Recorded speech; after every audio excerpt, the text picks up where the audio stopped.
situation sur place notre correspondante Caroline Dumay. Caroline, bonjour. Bonjour. Ces dernières heures, Caroline, ont été marquées dans le pays par une nouvelle controverse sur l'état de santé de Nelson Mandela. La question, c'est l'ancien président est-il ou pas dans un état végétatif ? Absolument, c'est la grande question qu'on se pose. Et en fait, le terme état végétatif permanent viendrait de documents judiciaires qui ont été présentés à la cour de Mthatha. Vous savez, il y a eu une dispute sur les fameux cercueils des 3 enfants de Nelson Mandela qu'il fallait ramener au cimetière de Nkunu. Et au cours de cette dispute, l'équipe d'avocats aurait, pour donner le sentiment d'urgence, aurait signalé que Nelson Mandela serait dans un état végétatif permanent et que la question serait ou non de le débrancher pour abréger ses souffrances. Alors c'est une controverse énorme, d'abord parce que ces documents en fait sont signés David Smith, c'est un avocat donc de la famille de Nelson Mandela, mais finalement on n'est pas sûr que ça soit la dernière version. Il semble que ça soit la première version du document qui signalait cet état végétatif, mais qu'une autre version qui a été présentée à la Cour abandonnait l'expression état végétatif permanent. Donc la situation ici est un peu confuse et les médias locaux d'ailleurs refusent de reprendre cette information, d'autant que le gouvernement a immédiatement démenti l'information en disant que Nelson Mandela était surveillé 24 heures sur 24 par son équipe médicale et qu'il n'était pas, pour l'instant, diagnostiqué état végétatif permanent. Et du coup, Caroline, cette question fait l'objet d'une véritable guerre de communication en fait entre les médias et le gouvernement. Écoutez, ça fait 3 semaines qu'on est en guerre avec le gouvernement, si j'ose dire, et pas seulement avec le gouvernement, avec la famille, puisque vous savez que la fille de Nelson Mandela avait accusé les journalistes de vautours, non seulement de vautours, mais de racistes, parce qu'aujourd'hui, on ne peut pas parler à un officiel du gouvernement sans qu'on nous réplique qu'il n'y a qu'un chef ici, c'est Jacob Zuma, et qu'il faut écouter le chef, et que la presse internationale ne comprend pas la culture africaine, et qu'il est très tabou de parler de la mort quand quelqu'un est à l'hôpital, et que visiblement nous enfreignons toutes les lois légales et culturelles. Donc c'est vrai qu'il y a ici une véritable guerre entre les médias, le gouvernement et la famille. Ouais, donc polémique avec le gouvernement, avec la famille qui d'ailleurs se divise de plus en plus. Il y a des rivalités autour de l'héritage de Madiba, des disputes autour de son futur lieu de sépulture. On regarde ensemble le reportage que vous avez réalisé, Caroline Dumay, avec Stéphane Carstens.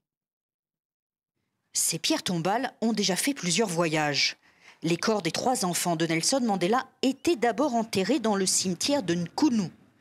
Ils ont été transférés en 2011 à Mvezo, à une vingtaine de kilomètres de là où Madiba est né. Mais une décision judiciaire a ordonné cette semaine le retour des cercueils dans le carré familial. Il n'existe pas une famille au monde qui n'ait pas de problème. Mais espérons que la sagesse prévaudra en fin de compte.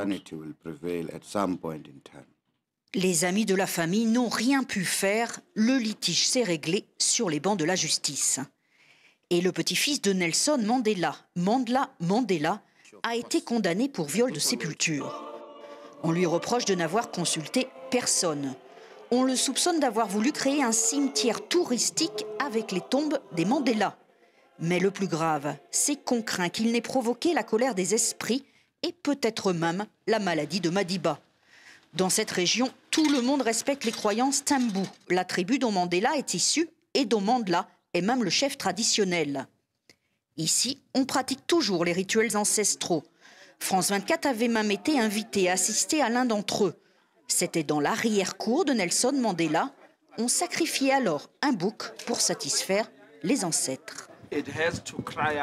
Il faut qu'il crie. Lorsqu'on entend ce cri, c'est que les ancêtres ont accepté l'offrande. Ensuite vient la mise à mort. Moi, aux côtés des anciens de la famille, nous devons alors manger la chair du cou qui a été passée à la flamme. C'était l'époque où Mandela avait les pleins pouvoirs. Son grand-père était souvent à ses côtés. Nelson Mandela aurait même été présent quand les corps ont été transférés, ce qui pour les analystes est plutôt inquiétant. Si on parle des années 2010-2011, c'est l'époque où Nelson Mandela devient frêle, affaibli, pas toujours à même de prendre des décisions sur de tels sujets. La querelle des sépultures a choqué le pays. La guerre de l'héritage est déclarée. Et c'est Makaziwe, la fille aînée du patriarche, qui semble désormais avoir pris les rênes de la famille. Celle qui traite les journalistes de vautours est aussi celle qui les convoque pour mieux commercialiser sa nouvelle gamme de vins. Avec ses demi-sœurs, elle poursuit également en justice les amis de son père. L'un de ses objectifs, récupérer les droits sur toutes les œuvres d'art signées Mandela. Ils veulent avoir le contrôle d'une vaste quantité d'argent. Et ils le veulent pour eux-mêmes. Et pendant que la famille se déchire, le pays continue à s'unir autour d'un homme qui avait toujours eu la pudeur de n'exposer à ses concitoyens aucun de ses problèmes privés. On passe à l'actualité sportive à présent et au sommaire ce matin, on va parler pas mal de tennis, mais on commence par le cyclisme, le Tour de France. Voici le journal des sports.